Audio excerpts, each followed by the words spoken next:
গত বছর আমি আসলে একই দিনে আসছিলাম। আমার ফেসবুক মেমোরি তো আবার আমাকে দেখাচ্ছে একই দিন, একই সময় এবং এই দিন আসছিলাম।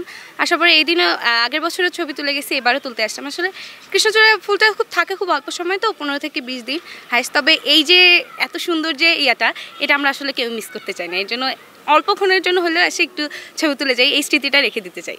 আসলে এখানকার সবাই তাই করে, আমরাও প্রতি বছর। আর গত 2 বছর এসেছি কিনা বলতে পারি না, তবে আগের বছর এসেছিলাম, আর এইবারেই তো। কৃষ্ণচূড়া মূলত আমাদের একটা ভালো লাগার বিষয়, যে এটা আমাদের যেমন প্রতি বছর বছর অন্তর এই ফুলটা ফোটে, সেরকম কিন্তু এই গাছে সেরকম আমরা যত্নআত্তি করতে হয় না, না করতেই দেখা যাচ্ছে যে কৃষ্ণচূড়ার ফুলের অনেক সৌন্দর্য ফোটে। কারণ এখানে পাতার থেকে ফুলের সৌন্দর্যটা বেশি প্রকাশিত হয়।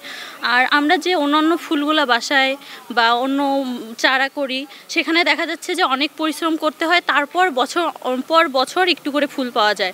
আর এখান থেকে দেখা যাচ্ছে যে বছরের পর বছর যে কৃষ্ণচূড়া ফোটে, সেখানে পাতার তুলনায় ফুলগুলো অনেক প্রকারের বেশি ছড়াছড়ি করে। আমি সকালে আজকে বের হয়েছিলাম কৃষ্ণচূড়া ফুলের সঙ্গে ছবি উঠতে।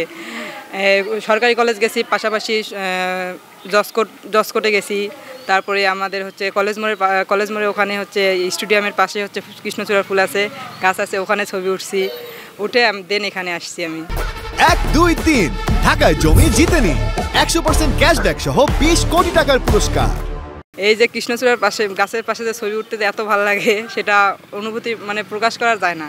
এমন একটি ফুল যে আমাদের ছায়াও দিচ্ছে, এই প্রচণ্ড তাপদাহতে ছায়াও দিচ্ছে এবং সৌন্দর্য অনুভূতি দিচ্ছে। অন্যান্য ফুল কিন্তু আমরা হাতে নিয়ে দেখতে পারি, এটা সৌন্দর্য দূর থেকে অনেক সুন্দরভাবে অনুভব করা যায় আর কি। আর এই প্রচণ্ড তাপদাহতে শহরাঞ্চলে বিশেষ করে ফলজ, বনজ এই ধরনের গাছ লাগানো উচিত। এই শহরাঞ্চলে তাপদাহ এমনিতেই একটু বেশি থাকে, আর বর্তমান তাপদাহ বেশি চলতেছে, এই কারণে গাছ লাগানো শহরাঞ্চলের জন্য অত্যন্ত প্রয়োজন। বিশেষ করে আমি বৃক্ষপ্রেমী আনারস সেন, কৃষ্ণচূড়ার গাছ এ পর্যন্ত আমি 3000 গাছ রোপণ করেছি, যেগুলো 1500 গাছে ফুল প্রস্ফুটিত হয়েছে এবং বর্তমান আমার কৃষ্ণচূড়ার চারা 2000-এর মতো রয়েছে, যেটা আগামী বছর বৃষ্টি হলেই আমি রোপণ করা শুরু করব। তো এই ফুল কুড়িগ্রাম জেলা বিভিন্নভাবে ফুলের নগরীতে একটি অঞ্চল হিসেবে সবার মধ্যে এটি প্রকাশ পেয়েছে। তো সেই ফুলের নগরী আমার প্রস্ফুটিত গাছগুলোতে অসংখ্য ফুল ফুটেছে। এটা একদিকে আমাকে যেমন ভালো লাগে, সবাইকে ভালো লাগে। তো এই ফুলের মতো মানুষ যেন গড়ে ওঠে আমাদের এই কুড়িগ্রাম জেলা। আমাদের কুড়িগ্রাম জেলার সবচেয়ে তাপমাত্রা, উষ্ণ তাপমাত্রা বেশি এবং নিম্ন তাপমাত্রা কম। তো সেখান থেকে পরিত্রাণ পাওয়ার জন্য আমাদের এই পরিবেশ বান্ধব গাছ এবং বিশেষ করে ফুলের গাছগুলো একটি শোভাবর্ধন, যেটা ঐতিহ্যবাহী কৃষ্ণচূড়া, যেটা মানুষকে একটি আনন্দ দেয় এবং একটি সুন্দর পরিবেশ উপহার দেয়।